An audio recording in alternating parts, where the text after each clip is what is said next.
¿Cuántos son? Recién son 6, 7.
Diapositivas.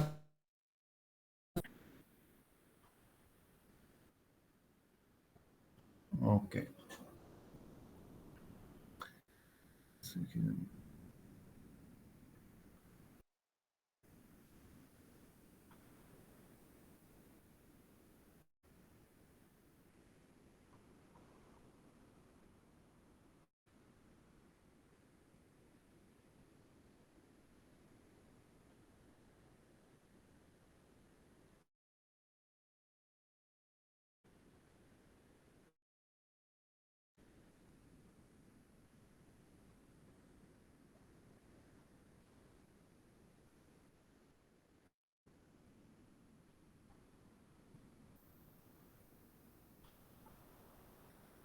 Bueno, empezaremos entonces.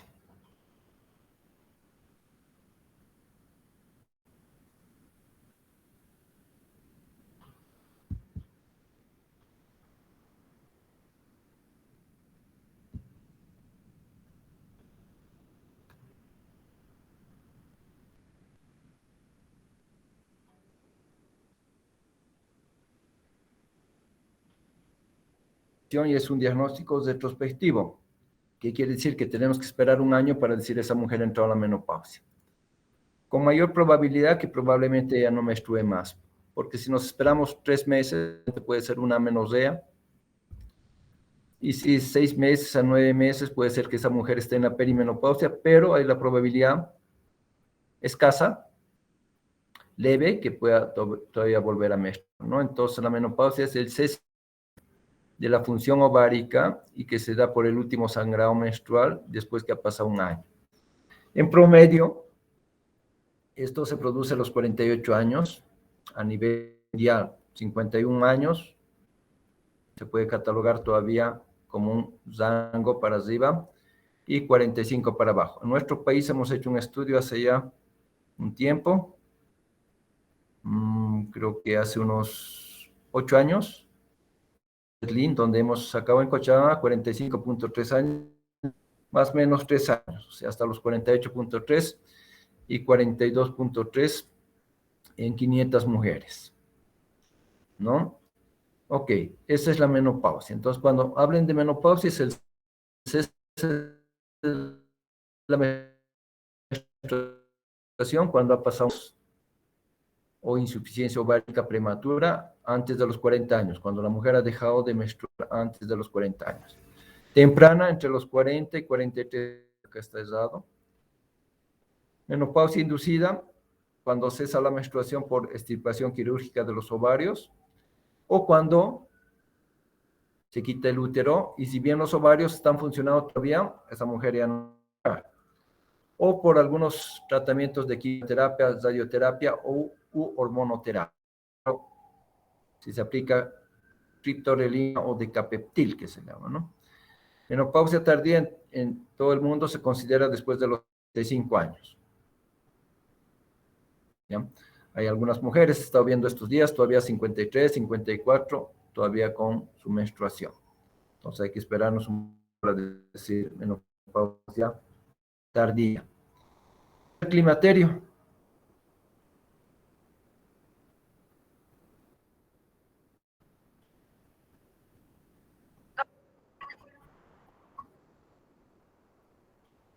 ¿No está saliendo las diapositivas? Ah, qué macana. A ver, déjenme intentar. No, doctor. Déjenme intentar las diapositivas acá en presentación.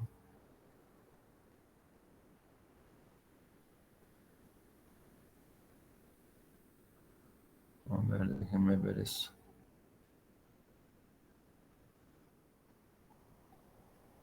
¿Nada?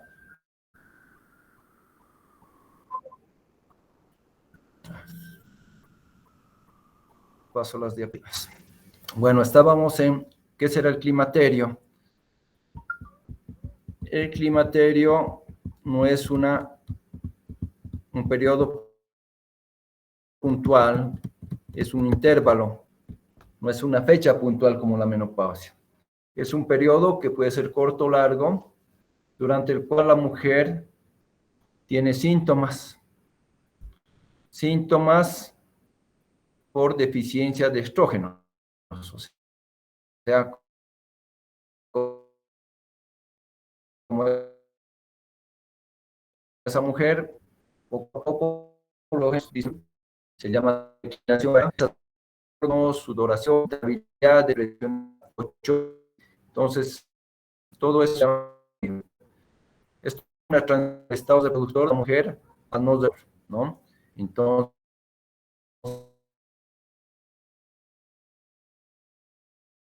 hay una pequeña diferencia en la menopausia, ¿no? ¿Sí? Pero mujeres menopáusicas no, o sea, ¿y qué será la perimenopausia?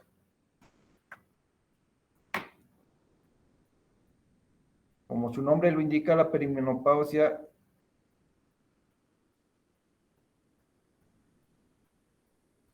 es un periodo alrededor de la menopausia. Puede ser unos meses antes o después de la menopausia, que básicamente trata de las irregularidades menstruales, no tanto de los síntomas del climaterio, sino solamente nos traduce irregularidades menstruales. Quiere decir que esa mujer empieza a menstruar poco, escaso, a veces cada 2 o 3 meses. Ese es la perimenopausia y traduce también estados de hipoestrogenismo, o sea que ya los ovarios están produciendo pocos estrógenos. A ver.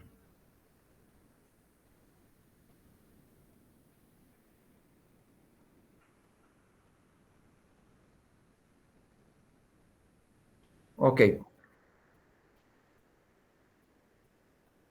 ¿Me están escuchando? ¿Me están escuchando?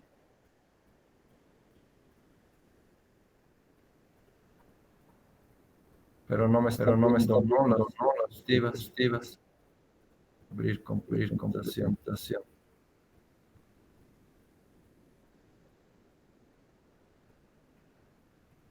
¿Perdón? ¿Perdón?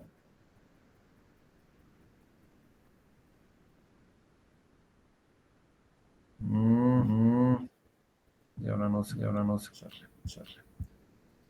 ¿No ven siempre las diapositivas? Qué va, qué va.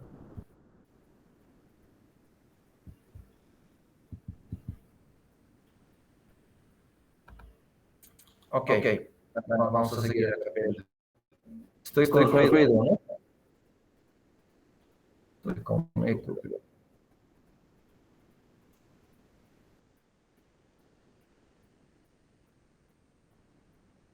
¿Ahora?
Ya, bueno, vamos a seguir acá.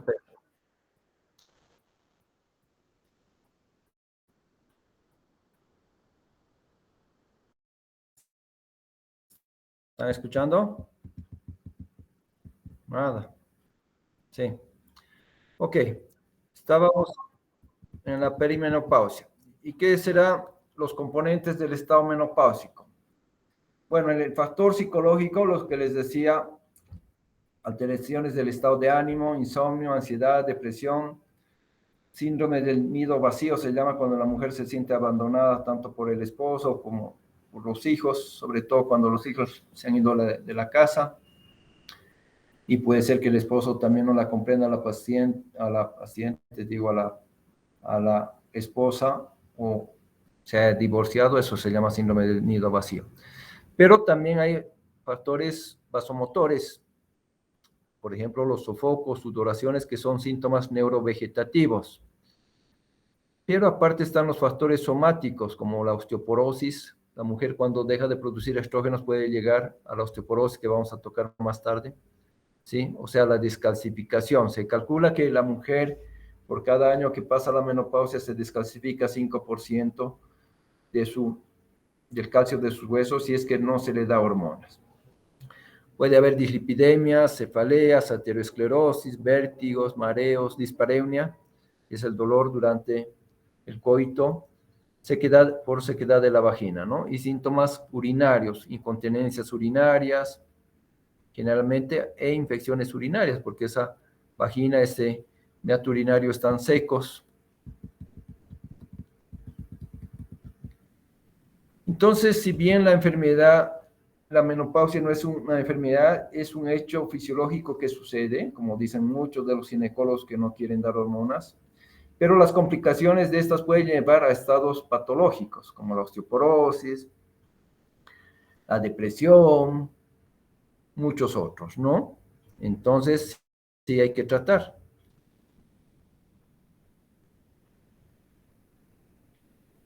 La expectativa de vida, ¿por qué hay que tratar? Porque la expectativa de vida cada vez aumenta más. Y entonces, dependiendo de los países, por ejemplo, en el siglo XXI podemos tener un promedio de expectativa de vida hasta de 79 años. Y no le vas a dejar a la mujer un tercio de su vida, o sea, 20 o 30 años, ¿sí? Con achaques, con envejecimientos, con osteoporosis, todo esto. Entonces, por eso la menopausia y la posmenopausia hay que tratarlos.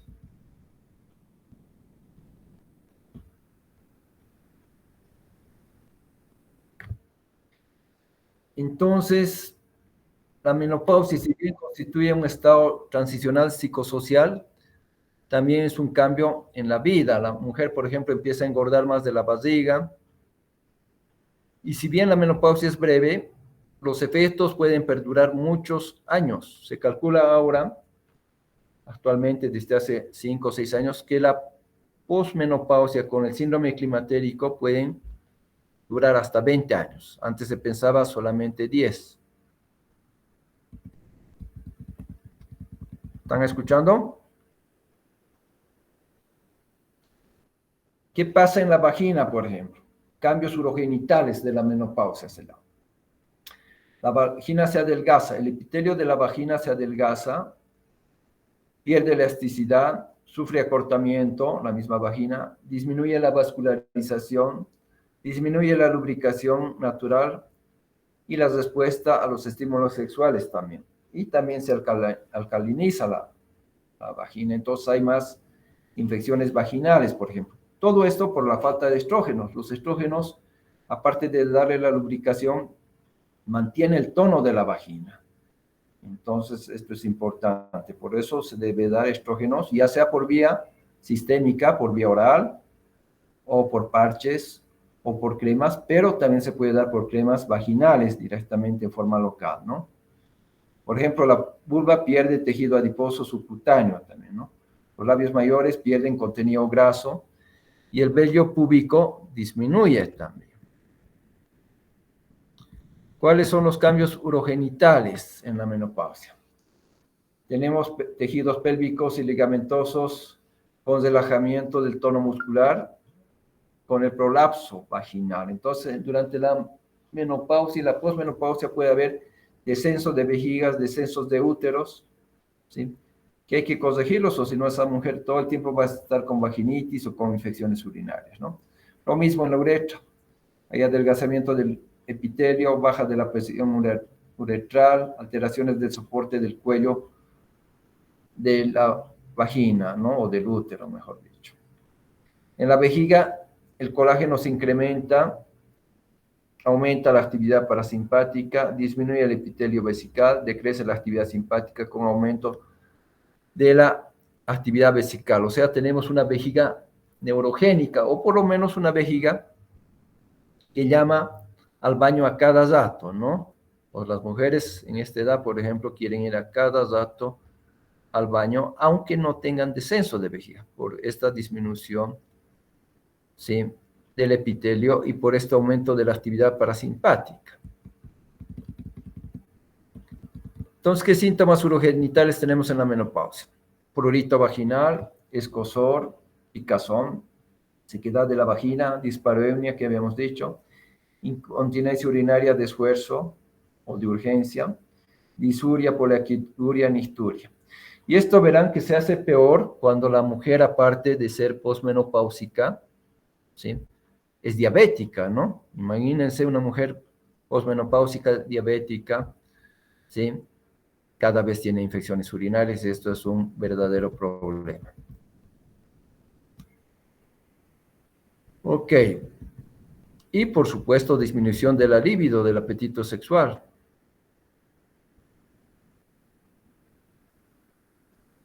¿Qué otros tipos de disfunción sexual puede tener la mujer en la posmenopausia? Alteraciones del deseo sexual, trastornos de la excitación, defectos orgásmicos, una variedad de otras alteraciones.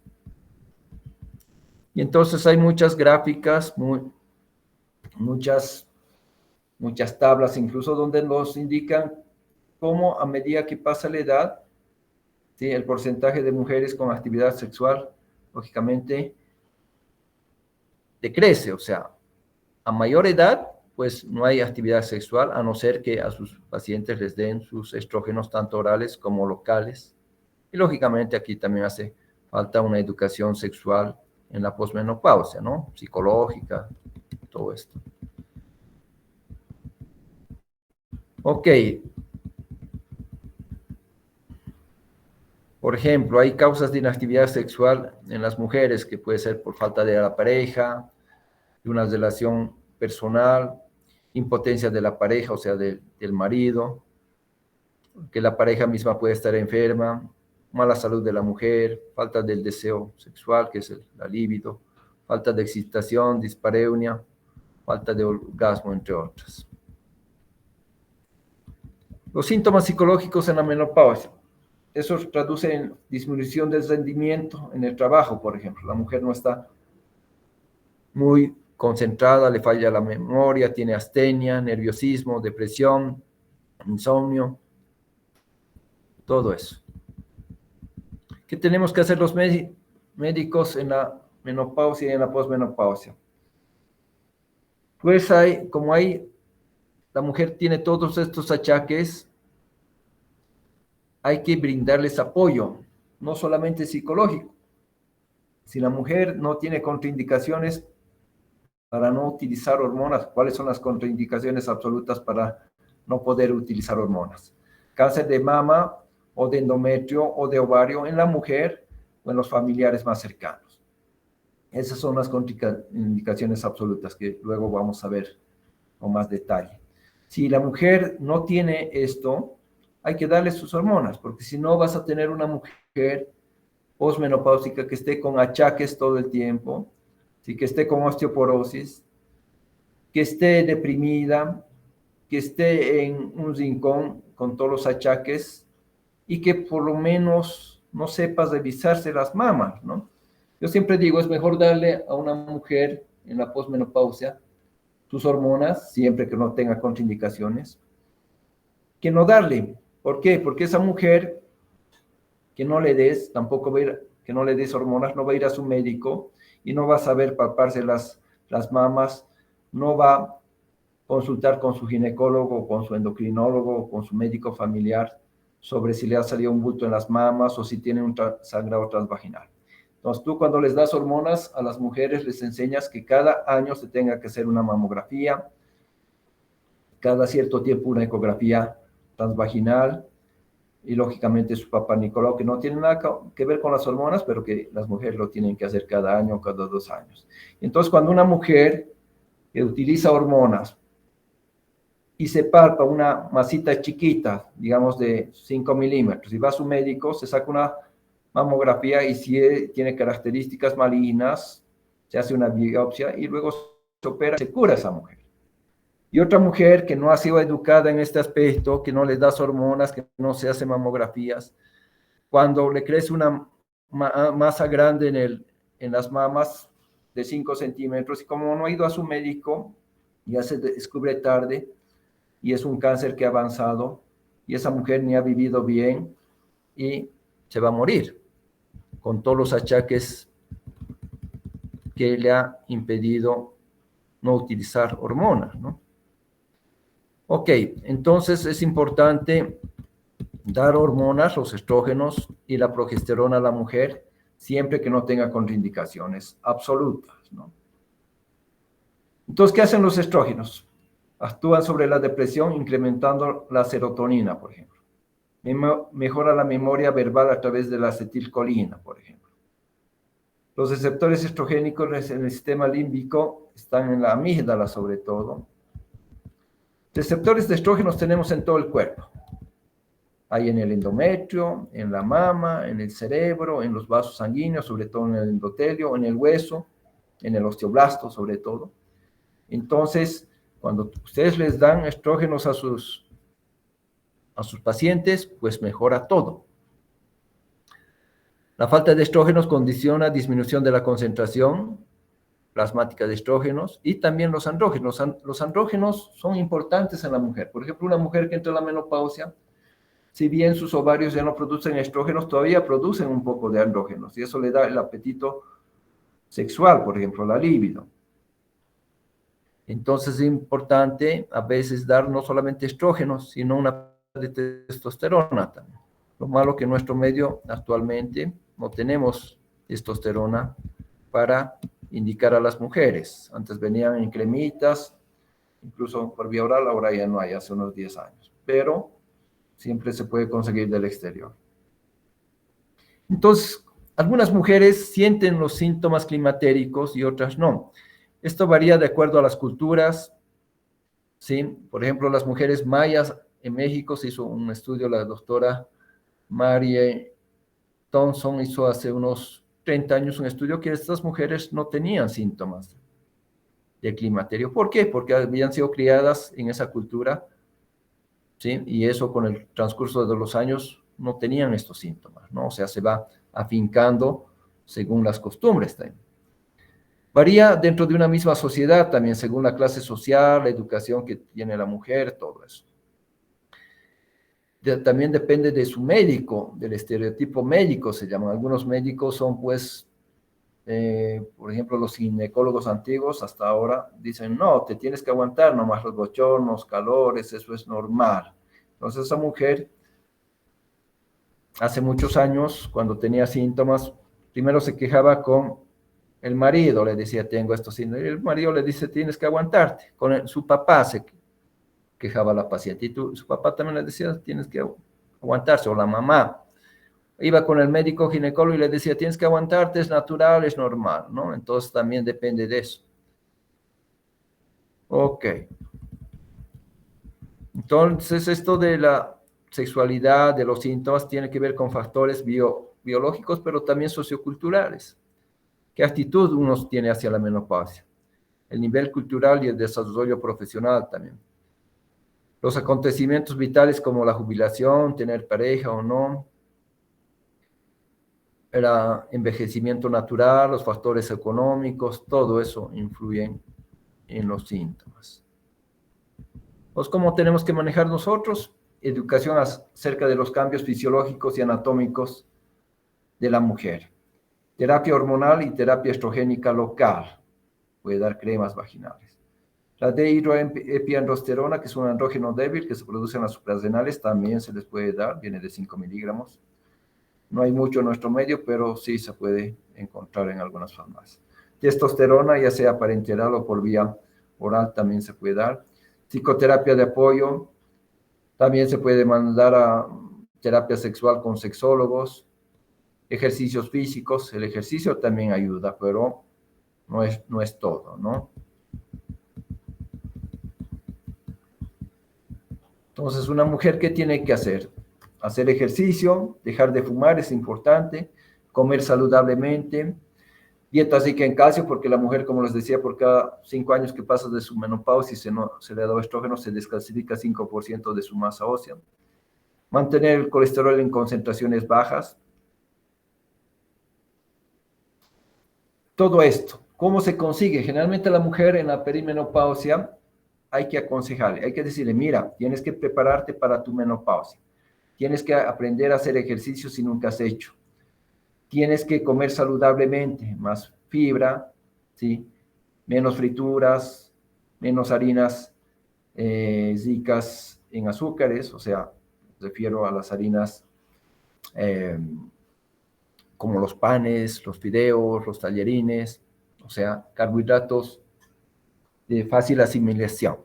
Entonces hay que enseñarle a comer más cereales integrales, más fibra vegetal, ¿sí? Tomar leche descremada, comer más pescado, ¿sí? Entonces esto es importante para que esa mujer entre a la menopausia ya con todas estas herramientas y no engorde mucho, porque la mujer cuando llega a la menopausia engorda de la barriga, deja de producir estrógenos, disminuye las caderas y aumenta de la barriga. Y al aumentar de la barriga empiezan todas las otras molestias, más eleva el colesterol, la presión arterial, otras cosas.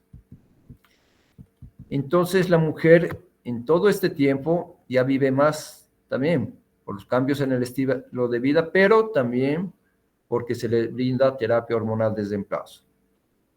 Entonces, lo ideal de la mujer es que viva los 2/3 que le quedan, o sea, desde los 50 hasta los 70, 75, pero con buena calidad de vida, no con achaques.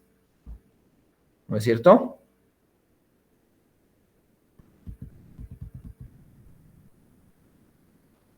¿Están escuchando o no me escuchan?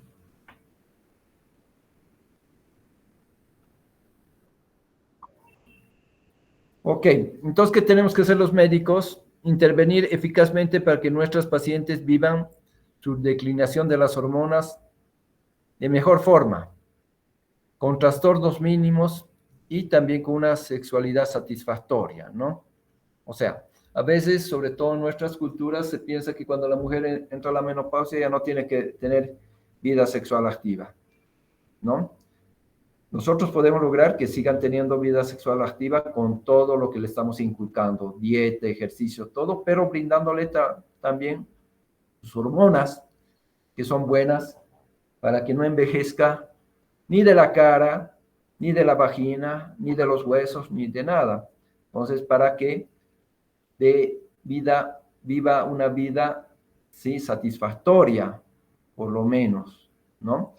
Entonces, para lo cual hay que darle hormonitas femeninas por vía oral, parenteral y también por vía local, porque a qué mujer le gusta tener relaciones si se siente seca, si le duele, ¿no? No es satisfactorio para ellos. Y sobre todo en sociedades machistas, donde la mujer ya vive con estos achaques y el hombre todavía no tiene disfunción eréctil y le exige a su esposa tener relaciones, pero esta pobre está todo con los achaques de la sexualidad, ¿no? Entonces hay que brindarle apoyo para que siga viviendo como joven o más o menos con mínimos cambios, ¿no? Entonces, alguien escribió diciendo que la salud de la mujer no se refiere únicamente a una mujer. Estamos hablando de la salud de nuestras familias y de la salud de nuestras madres, sobre todo.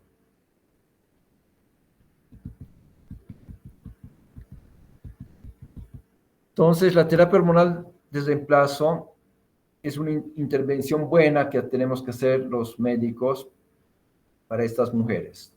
Uno, para que no vivan con estos achaques. Otro, para que no se vuelvan viejitas de la piel, ¿sí? También para que tengan una vida sexual satisfactoria. Y otro, para que no tengan osteoporosis, ¿no? Para que no tengan complicaciones de la posmenopausia, ¿no? Si bien la menopausia es un estado fisiológico, las complicaciones son patológicas. ¿Hasta aquí alguna pregunta?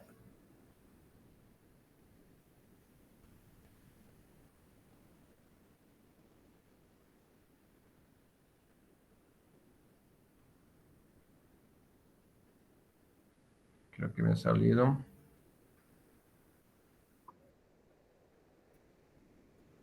Bueno, vamos a hablar un poquito de la osteoporosis en las mismas mujeres posmenopáusicas. Para lo cual, pues, la osteoporosis, ¿qué será la osteoporosis? ¿Alguien me puede responder?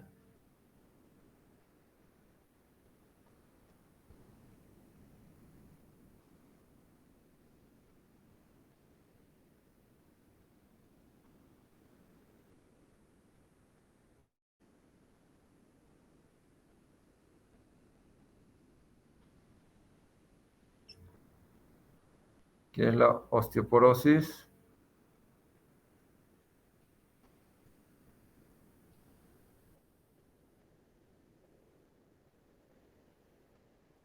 Sí, hay dos clasificaciones, ¿no? De la osteoporosis hasta tres. Una clasificación es eminentemente mediante la densitometría ósea. Se dice que la osteoporosis es cuando ustedes miden por una densitometría y el T-score, ¿sí? Comparando con mujeres jóvenes, quiere decir T-score, ¿sí? Resulta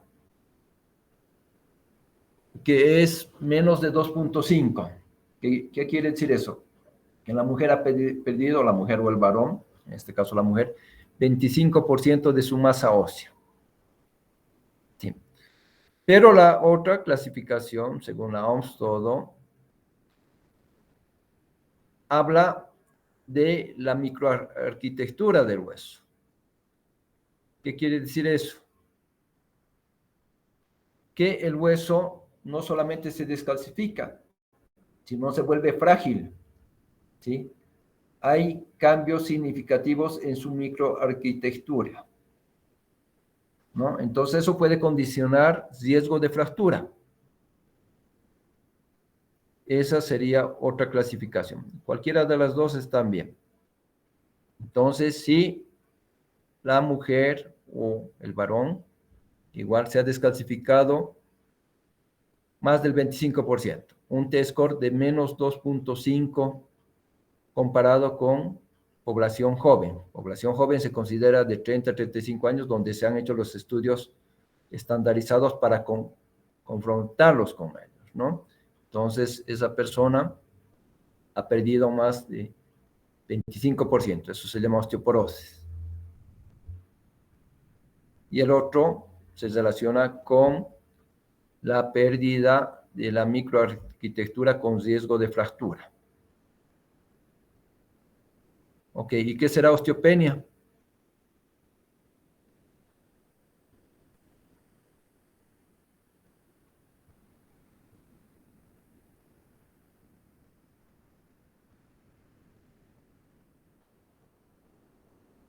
¿Alguien me puede?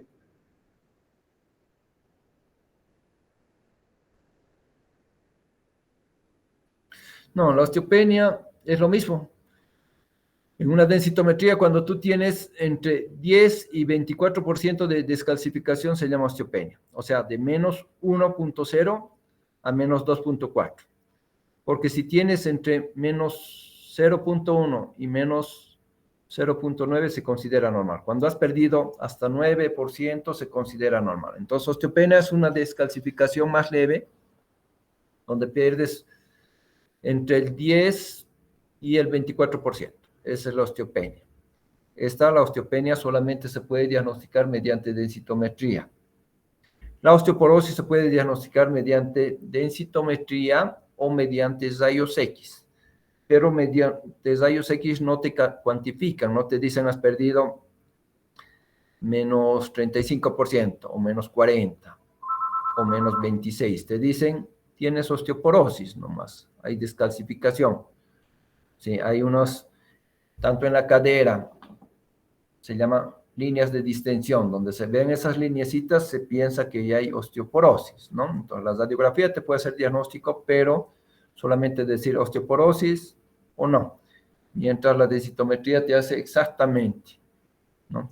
Hay otros métodos también, la tomografía también sirve para diagnosticar, pero es mucha irradiación y es muy caro. Entonces, el estándar de oro para diagnosticar osteoporosis es la densitometría ósea de cuerpo entero, columna y cadera, quiere decir. No la ecodensitometría donde se hace del talón, solo del talón. Eso sirve para estudios de epidemiológicos, de escrutinio, ¿no? Para ver si tienes riesgo. Ahora, ¿qué será lo más importante para uno hacer una densitometría? Primero tienes que ver los antecedentes del paciente, en este caso de la mujer, ver a qué edad ha hecho su menopausia, si no ha tenido amenorreas antes, si no ha tenido hiperprolactinemia, si no ha tenido anorexia nerviosa, si no ha tomado corticoides. Estos son factores de riesgo que condicionan que esa paciente haya tenido una mayor descalcificación. Entonces, si una paciente ha tenido anorexia, hiperprolactinemia o una menopausia prematura y nunca le han dado sus hormonas, o bien ha tomado corticoides porque tiene una artritis reumatoidea, en ella justifica que le hagas una densitometría. Mientras tanto, si es una paciente que tiene 50 años, entrados recién a su menopausia, ya se le están dando hormonas y no ha tenido nunca amenorreas de más de 3 meses, no es necesario hacerle una densitometría, ¿no? Entonces, es básicamente un diagnóstico densitométrico para empezar a dar tratamiento. ¿Qué influye entonces en la osteoporosis o en la descalcificación? Claramente en la mujer, el hipoestrogenismo. Por eso la osteoporosis se clasifica en tipo 1 de la posmenopausia, tipo 2 de la vejez y la secundaria a uso de corticoides por periodos prolongados, más de 3 semanas, y más de 5 miligramos de prednisona. Entonces, ¿por qué la mujer tiene más riesgo? Porque hace una osteoporosis tipo 1 y tipo 2, porque llega a la menopausia e igualmente ya tiene edad. Entonces, la mujer tiene más riesgo de tener osteoporosis. Los estrógenos son estimulantes de los osteoblastos. Los osteoblastos son las células que producen la formación ósea. Y los osteoclastos son los de resorción ósea, los que estimulan la resorción ósea. Entonces, los estrógenos estimulan claramente la formación ósea. Tanto la resorción como la formación tienen que estar, ¿sí?, equilibradas, ¿no? Porque si hay mayor formación, por ejemplo, en la enfermedad de Paget, uno tiene mayor cantidad de hueso, sobre todo, o de calcio en el hueso, como en el cráneo. Hay tus cefalias se llaman así, que nunca casi se ven. Es solamente un tipo de enfermedad rara, pero es un ejemplo nada más. Y si esa paciente tiene más formación, o sea, más estímulo de la resorción ósea, va a tener osteoporosis. Entonces, siempre la formación y la resorción tienen que estar equilibradas. Y de esto depende el metabolismo del calcio, no solamente los estrógenos, sino el metabolismo del calcio es importante, la paratormona, la PTH que se llama, la vitamina D, ¿sí?, que se activa en la piel, segundo paso en el hígado, tercer paso en los riñones. Si funciona bien tu paratormona y tu vitamina D, ¿sí?, y otra hormonita que se llama calcitonina, que se produce en las células parafoliculares de la tiroides, vas a estar bien, tu calcio en sangre siempre va a estar bien, ¿no? Si falla una de estas, vas a descalcificarte, probablemente, ¿no? Probablemente digo porque hay algunas patologías, hiperparatiroidismos primarios o secundarios, que también te descalcificas y puedes tener osteoporosis. Pero si tienes un hipoparatiroidismo, si te han volado las paratiroides, puedes tener incluso un poco más de calcificación, pero calcificación anómala, ¿no? pero en general la PTH y la vitamina D se encargan de mantener bien regulado el calcio en sangre. Entonces el calcio en sangre no es práctico estar pidiendo cada vez, porque siempre va a estar normal el calcio en sangre. ¿Cuándo se debe pedir? Cuando se ha sometido el paciente a una tiroidectomía, por ejemplo, o a una cirugía de paratiroides. Ahí sí tienen que pedir. ¿Por qué? Porque la PTH no está funcionando y va a haber alteraciones. O en un hiperparatiroidismo secundario, como ocurre en los pacientes que tienen enfermedades renal crónica, por ejemplo, en estos hay que pedir el calcio porque ni su PTH está funcionando bien, está funcionando más, y su vitamina D no está funcionando bien porque este paciente tiene ya malogrado los riñones. Entonces, en esos casos hay que pedir el calcio, ¿sí? Después, cuando un paciente no tiene estos antecedentes, es insulso estar pidiendo calcio cada vez. Y magnesio solo cuando un paciente también es postoperado de paratiroides o cuando tiene un síndrome de malabsorción o le han operado de cirugía bariátrica. Después, el magnesio es un oligoelemento, tenemos en cantidades pequeñitas en los alimentos y no es necesario estar pidiendo, como piden estos médicos oxidólogos, funcionales, no sé qué, ¿no? Estos que se dedican a la microbiota y no sirve el magnesio estar cuantificando tampoco. El fósforo a veces sí, cuando lo mismo, cuando estos pacientes tienen alteraciones de las paratiroides sobre todo o enfermedades renal crónica. El calcio y el magnesio solo en esos casos. Entonces, el equilibrio de los huesos lo mantiene la PTH, la vitamina D, un poco la calcitonina y mucho los estrógenos. Cuando el paciente tiene estas anormalidades puede tener osteoporosis. Por ejemplo, en el caso de uso de glucocorticoides, hay una descalcificación marcada y es en el único caso de que hay que pedir densitometrías cada 6 meses.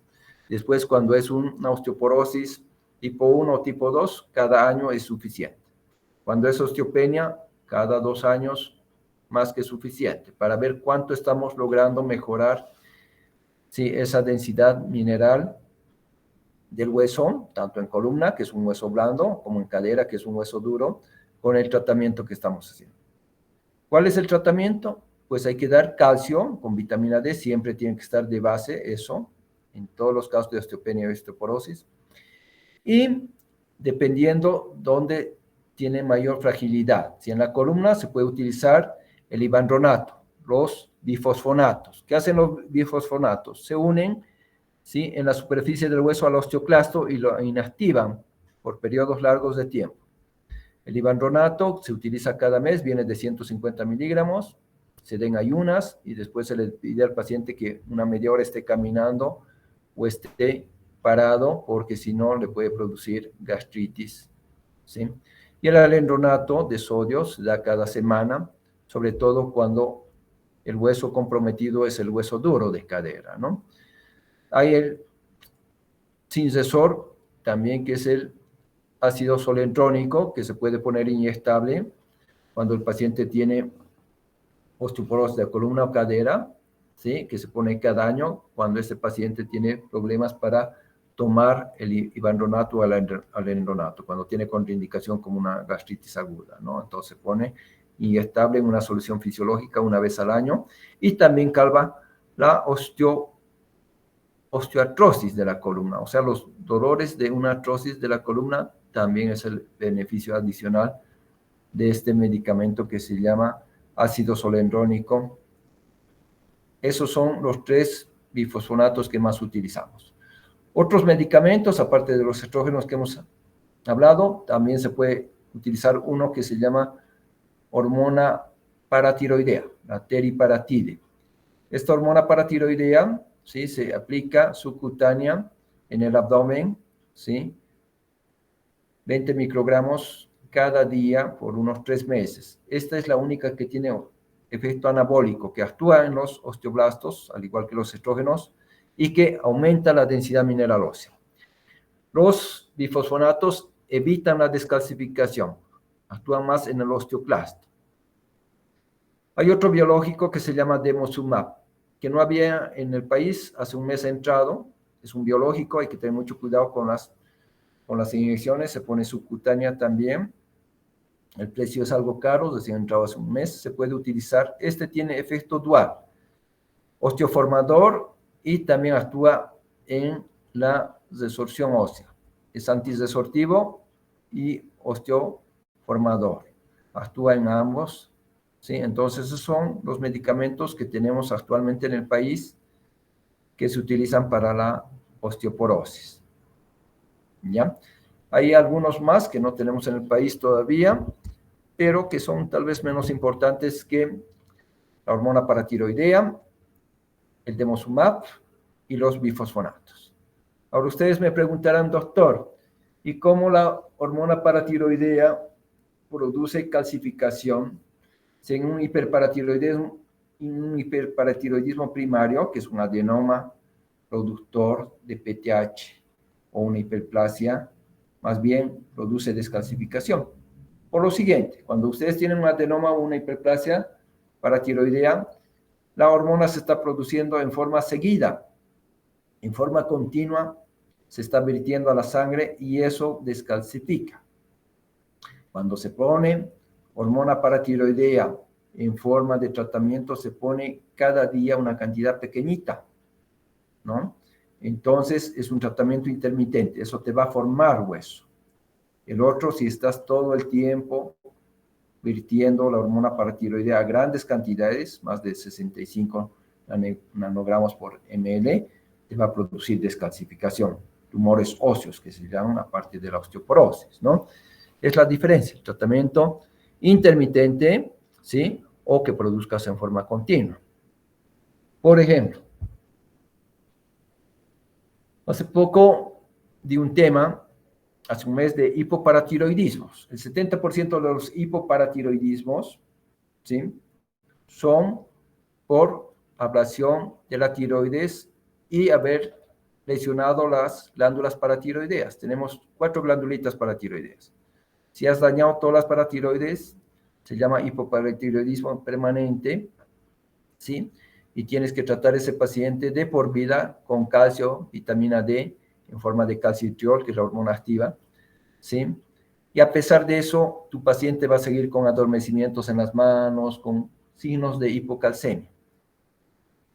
Últimamente, desde hace 5 o 6 años, se está dando hormona paratiroidea, ¿sí?, igual que en osteoporosis, pero no la 1,34, que tiene 1,34 aminoácidos la teriparatide, sino la completa, la de 81 aminoácidos, ¿sí? En eso varía, y también la dosis varía, ¿no? En el hipoparatiroidismo permanente, las dosis son mayores y es realmente caro, ¿no?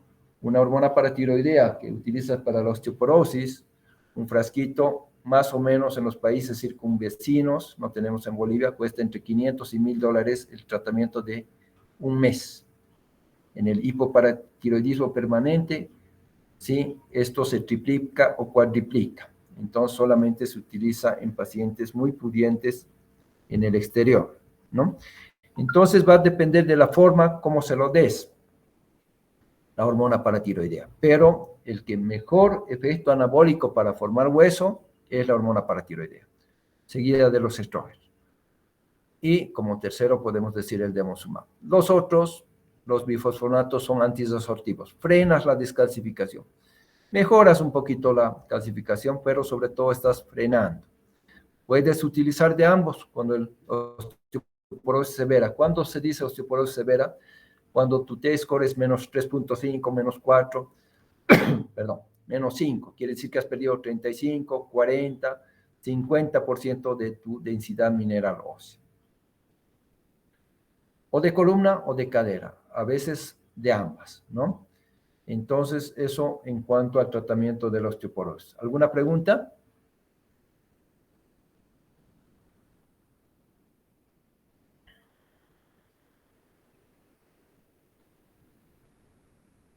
¿No me han escuchado o no me han entendido? Ok, esto les doy a rasgos generales, no les voy a preguntar las dosis de las hormonas, ni de los estrógenos, ni del teriparatide, nada. Les voy a preguntar en el examen preguntas gruesas, qué es la osteoporosis, qué es la menopausia, cuál es el tratamiento sin indicar dosis, nada, porque ustedes tienen que tener un panorama general de la medicina interna, de la endocrinología, y ya cuando sean en su internado, después escogerán pues alguna especialidad, pero tienen que saber lo grueso, saber que la osteoporosis es una enfermedad silenciosa, también como la diabetes es una enfermedad epidémica, no hay cualquier cantidad de fracturas por osteoporosis en el mundo. Y esto con lo que la esperanza de vida ha aumentado, cada vez tenemos mujeres y hombres mayores de 65 años, y lógicamente con enfermedades crónicas degenerativas, no aumenta la cantidad. Pero tienen que saber lo básico, saber el concepto, tratamiento, sin saberse las dosis, nada, y las medidas de educación y de prevención, que es tal vez lo más importante, ¿no? Ok, si no tienen ninguna pregunta, pues nos vemos mañana y espero esta vez no fallarles con las diapositivas. Con mi última clase. Mañana vamos a hablar de pubertad, y vamos a hacer un poquito más énfasis en la pubertad normal, pero vamos a hablar un poquito de la pubertad precoz, tanto en niños como en niñas, cómo se inicia la pubertad, por ejemplo, cuál es el gatillante de la pubertad, y un poquito vamos a hablar del hipogonadismo masculino, que tiene que ver también con el climaterio masculino y también con la osteoporosis. Ok, si no hay más preguntas.